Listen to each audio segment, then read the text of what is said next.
And today, I'm joined by my co-host, Ms. Francine Gregory, real estate entrepreneur and tech diva.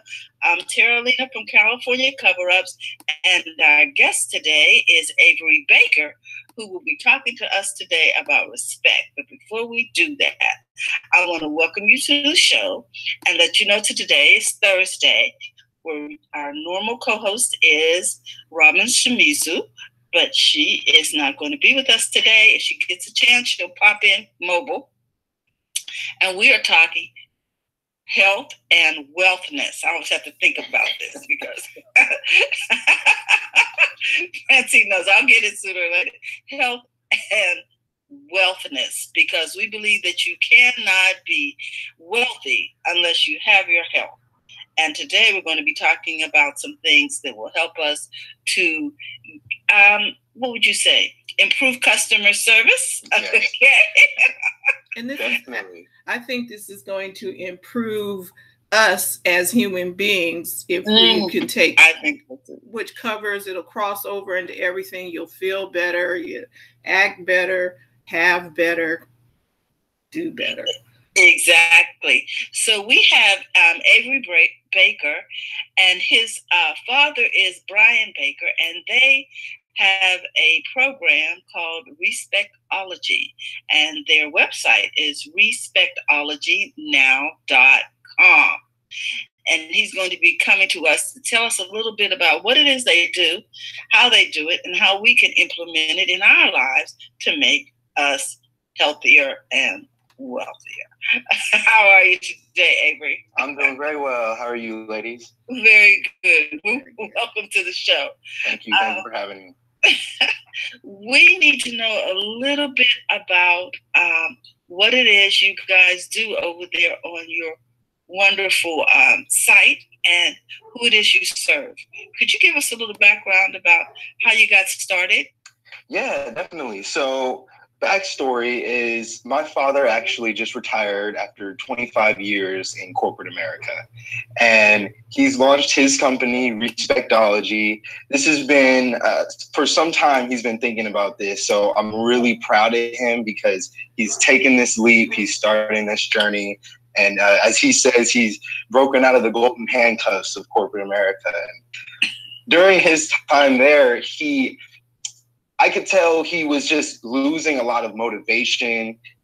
He just didn't have any more drive. And so this company means a lot to him because these areas that he talks about being respect and civility, especially in the workplace, these are things that he saw waning away as his time in corporate America went on. And so because of that, he just felt so driven to start this company because he knows how important some of these components are to customer service. And so now we're here, and there's two components of his business now. There's a component that he speaks and he does his own coaching and training, and he focuses more on the business and the workplace aspect. And so he'll go in and he's worked with companies in the past on doing workplace training, on civility, on how to improve your customer service. Did you say civility? Civility. Yes. Yes, it does seem that we're losing a lot of that. Just a little bit. If you turn on the news today and you see some of the things going on, not only in our politics, but it's just around in our workplaces, in our coffee shops, a lot of things. I mean, okay. Oh my gosh. Okay. So like good home training is he's bringing back some good home training. Exactly. That's another thing that we talk about is the first education that anyone will receive, any child will receive is home training. That is the first education that any child receives. It's not up to the schools to train children at decency, kindness, respecting people, civility. It's up to the home. And so that's another emphasis that we have. And that's actually the second component of his business. And that's where I come into play. Him and I, we have a talk together called Ordinary People with an Extraordinary Relationship. Wow. And it's all about building healthy parent-child relationships, healthy family relationships. And so we've actually just started that. This came along after he started the business, and he's actually, it's funny, he's been wanting to do something with me for years now, whether it's just a podcast or do a talk or something. And I haven't always been comfortable with the idea, and it was hard for me to talk about myself to that extent. But seeing as though I've just graduated from college, and I'm at a really good place right now in my life.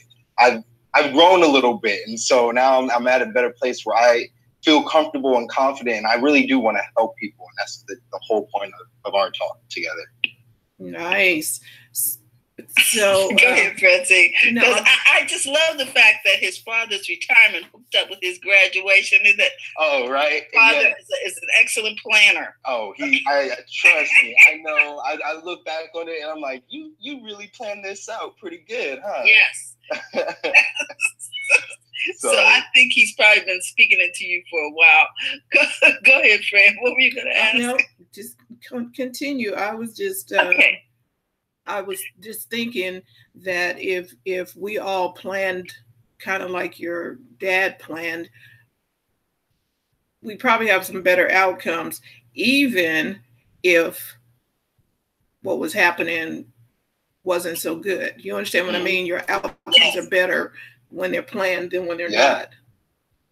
Yeah, definitely. When they're spontaneous. Whatever that means.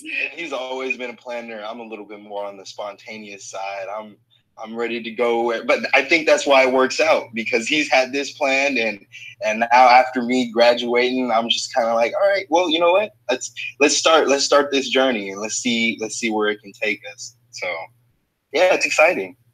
I just think you guys don't know how much we really are pouring into you while you're going while you're in development stages. But I'm going to ask you this: what was your biggest challenge in getting this organization started? Is it a nonprofit? It is not a nonprofit. Okay, so it's a for-profit business. Okay, yes, it is, and so I think for him, his biggest challenge has been adjusting from corporate America life to entrepreneurship, and the different challenges that comes with entrepreneurship, being you don't have a quote unquote a paycheck coming in every 2 weeks. So there's a threshold where you've got to put in so much work, so much time, so much money before you start to see any sort of return on investment.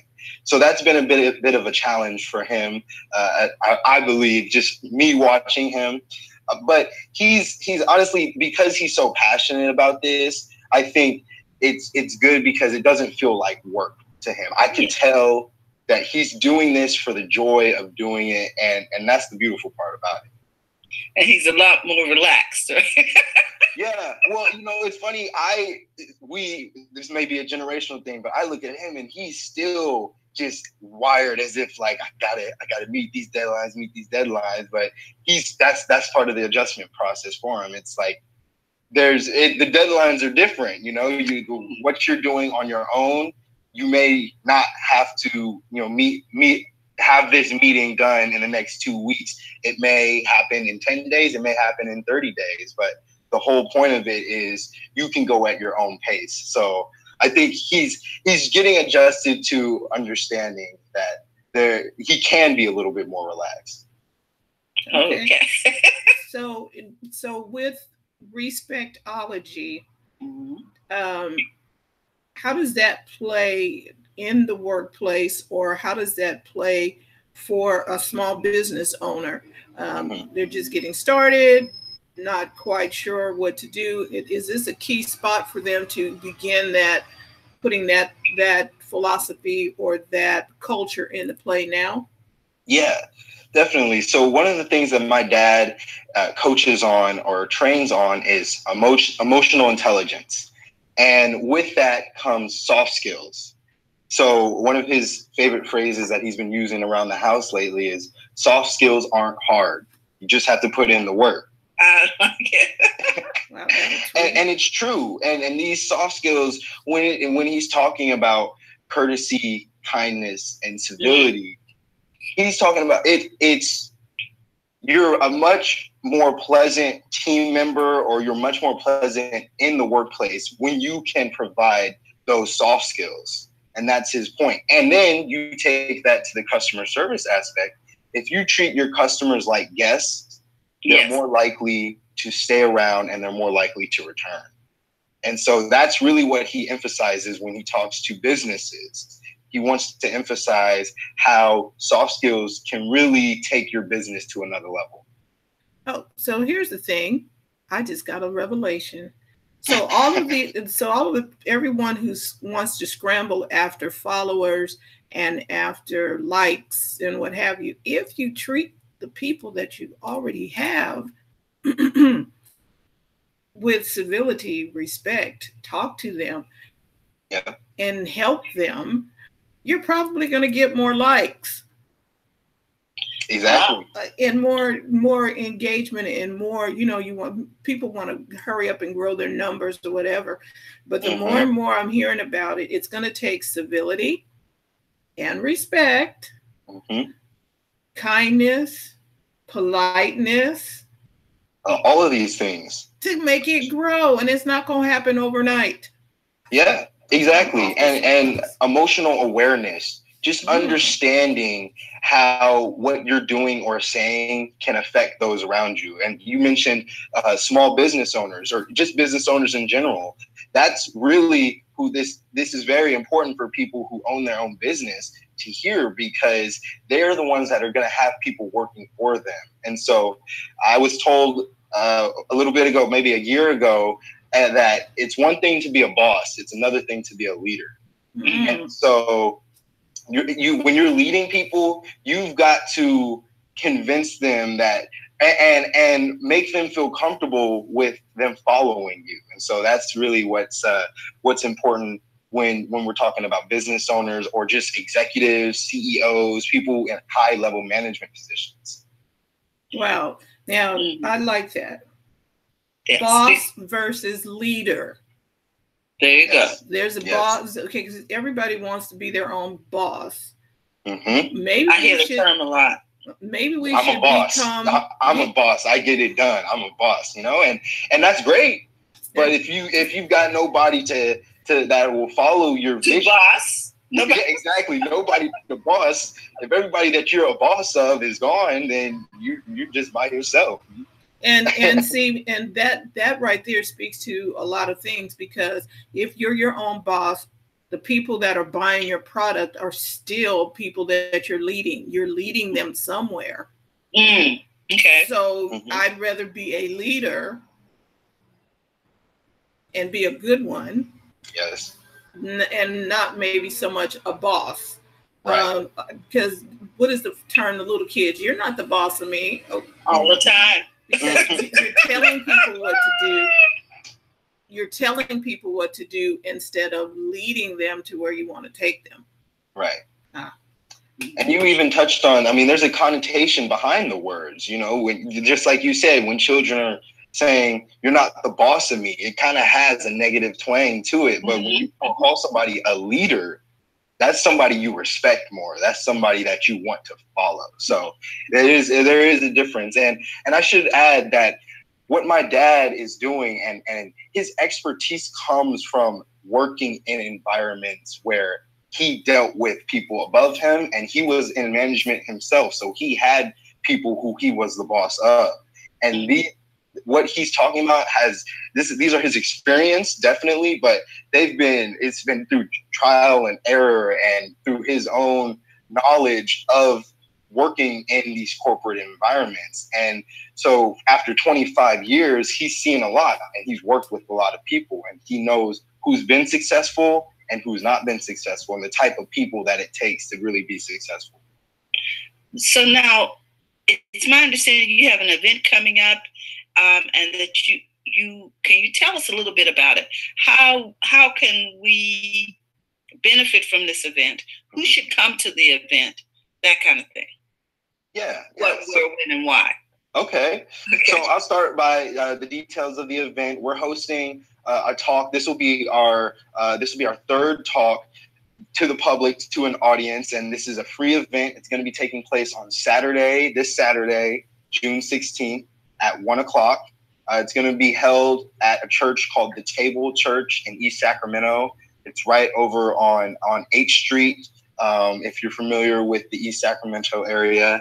And so, like I said, our talk is called Ordinary People with an Extraordinary Relationship. And really the gist of it is we provide our tips. We have 5 steps that there are 5 tools that we've used to create a bond that has allowed us to speak in front of people and talk about our relationship. And it's an unbreakable bond that my father and I have. But the thing is, it hasn't been through, as I mentioned before, trial and error. It hasn't been through trials and tribulations. It's been through joy, happiness, sadness, frustration, anger, everything that all families go through. All of the emotions that you go through with any of your family members. But we've been able to, through all of these and through the steps that we talk about in our talk, we've been able to forge this really inspirational relationship. And I've had people, and to toot our horn a little bit, we've had people come up to us kind of my entire life and talk and tell us like, wow, you guys have a really cool relationship. And for me, that's why it took me so long to come around to doing this with my dad, because I kind of felt like, well, it was just normal for me. Everybody has it. Right. But over time, I get older and I start to realize that not everybody has that type of relationship with their parent. And so the audience it's family friendly. Anybody and everybody is welcome.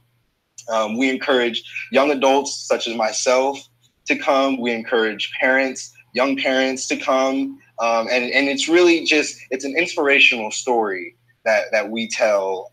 And we just want to help families get some tools and some tips on how to better their relationships. Nice. Very nice. So another question that we have, give us 2 top tips that you can pass on to our audience.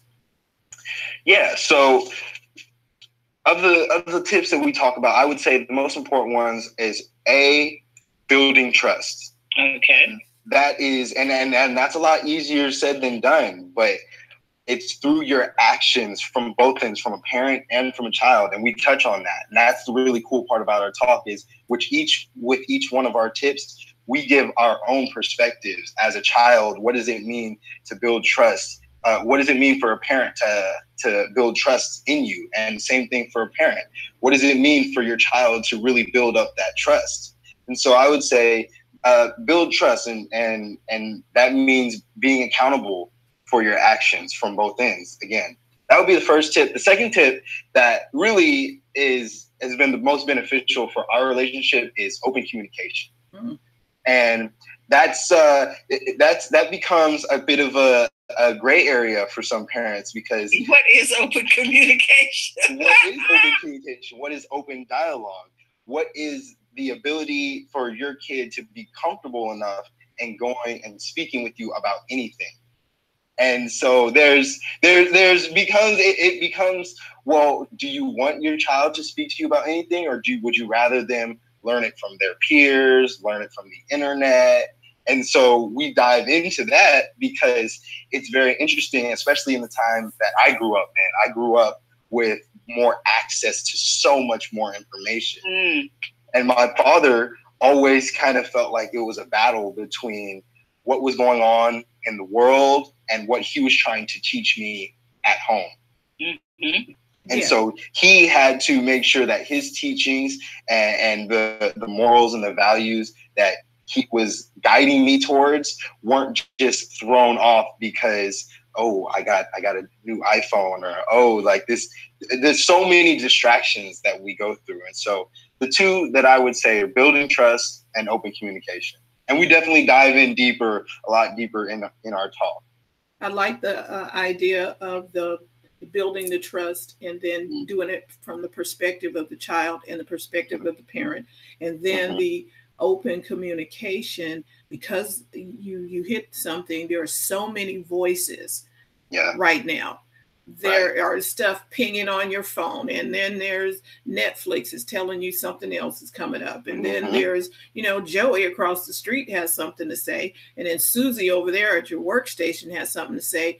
And if you don't have the open communication or listening to someone, you need to have someone influential with that. What do I normally say? They have something worth saying. Yes. Someone you can filter things through that you trust. Right. Yes. Right. A mentor, a guide. Yeah, and it's about, and that's been so beneficial for me, is having that soundboard, having somebody that I could bounce ideas off of as I'm growing up, as I'm, 10, 12, 14, 16, and I start to develop my own values, my own thoughts, my own ideas and morals. And it's hard because a lot of people, especially in my generation, a lot of people use social media as that outlet. And then they crowdsource on social media. And that can be good, but that can also be a little detrimental because everybody on social media doesn't have your best interest in mind. Or have the benefit of wise people speaking into their lives.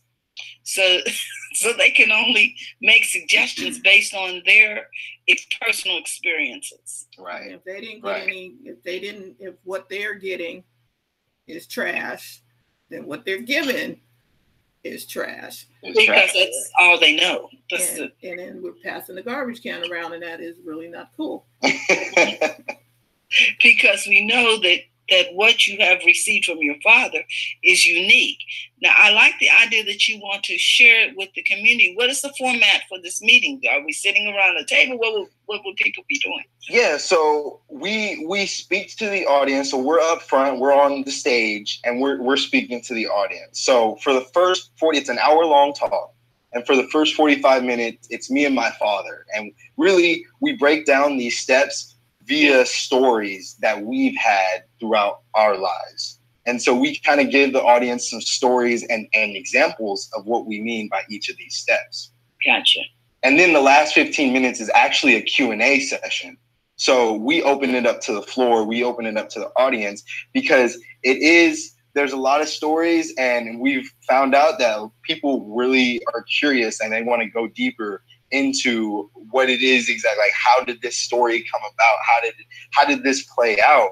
And so that's why we have the Q&A session, because we just open it up to the audience, whatever, and we're open books. That's the really cool part about it, is we don't hold punches. We are very transparent in what it is that we talk about.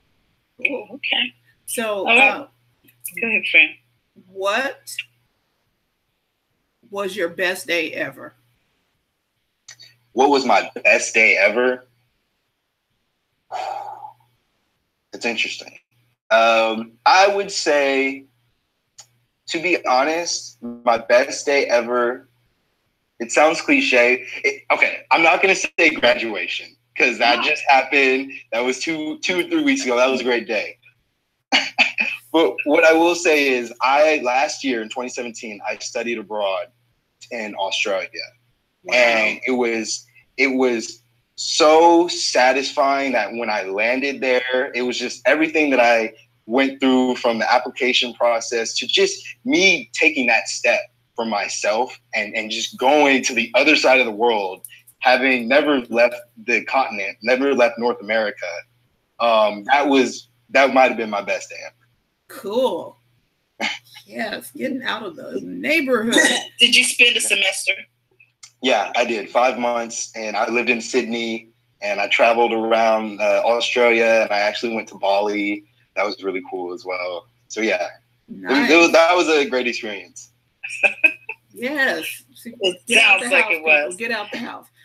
Okay, so what is your favorite charity or cause? Favorite charity or cause? I would say I was in, I following Australia, I actually lived in DC the last fall. I did an internship out there in DC, and I got connected with some organizations in DC, some justice organizations, and there's one called the Justice Coalition, and they work on, it's a collaboration of different organizations, but it's like a roundtable event where they bring in organizations, and it's an idea session where they talk about justice reform, prison reform, yeah, a think tank. And that was unique for me. I hadn't been exposed to something like that before, and it really got me. I mean, I definitely can see myself in the future working with an organization like that, especially considering prison reform. They worked on civilians who return to society after exiting prison and reentry. Reentry, yes, that's the word. Reentry. And so again, I hadn't been too exposed to that, but I can see myself getting involved in the future with some organizations like that. Very nice. Now, this question, in your backpack, what is the one thing in your backpack or your wallet that you cannot do without? In my backpack or my wallet? Yeah, on your person, because you don't carry a purse. So we usually ask, what's the one thing in your purse? But since you're not a chick, because either you have, in your messenger bag, your whatever. So I could probably, I have a couple of those like Wetzel's Pretzels stamp cards where you go and you get, every time you go, they stamp the card, and then you get 6, then you get a 7th one free. Yeah, I've got a few. I'm not gonna lie, I got a few of those in my wallet, so I could probably do without those. Okay, so what can you not do without? So what do you have to have? What do I have? Oh, sorry, I misunderstood. But now we know you're also a pretzel lover. Yeah, exactly. What could I not do without? Yeah, my ID. Definitely, it would be my ID. Oh yeah, that would be it. Get back in the country, and okay, very good. So I know we just want to say thank you for tuning in, and I know we can find you at Respectology Now everywhere. Respectologynow.com, on Instagram, on Twitter, YouTube.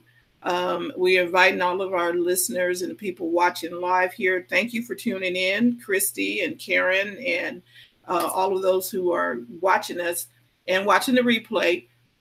Check them out. Go check out respectologynow.com. No, this is good. Really, this is some really good information. I am going to go do some more research. Yes, might show up we might be showing up on Saturday. Okay. And my question about Saturday is, will it be streamed?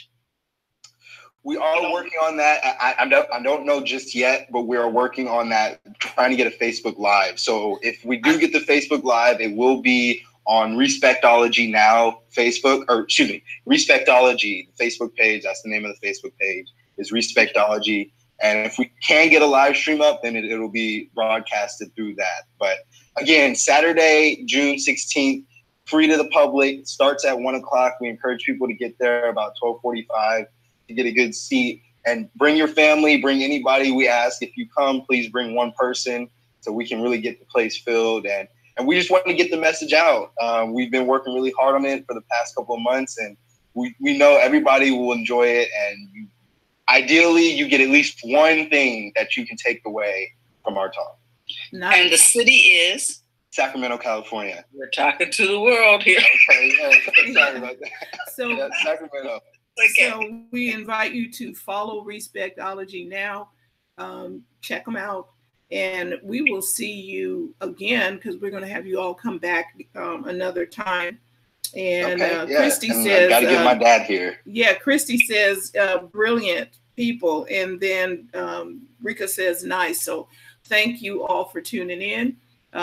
We are on a 30-minute time schedule now. We moved our time. So please reach out, ask questions, put it in the chat. We will make sure your information gets disseminated. If you have questions, we are constantly watching the chat. So we want to say thank you so much, Avery, for joining us today. We appreciate you. Thank you, BizChicks, and appreciate it myself. And best of luck. I hope to see you guys on Saturday. Yeah, don't be surprised. We may be showing up. And if you'll stick around after the end of the show, I got a tip for you on how to do that live. Okay. So everybody, thank you so much. And we'll be back tomorrow. It's Friday. We're talking tech, people. We're talking tech. So get your tech questions and all of the stuff. Net neutrality is going on. So we need to know. So we'll talk to you all tomorrow, 10 o'clock. Okay, guys. Don't forget to go to the front of your own line. You can find the BizChicks on YouTube, BizChicks Live. We're here every day at 10. Yep. Bye-bye. Bye-bye.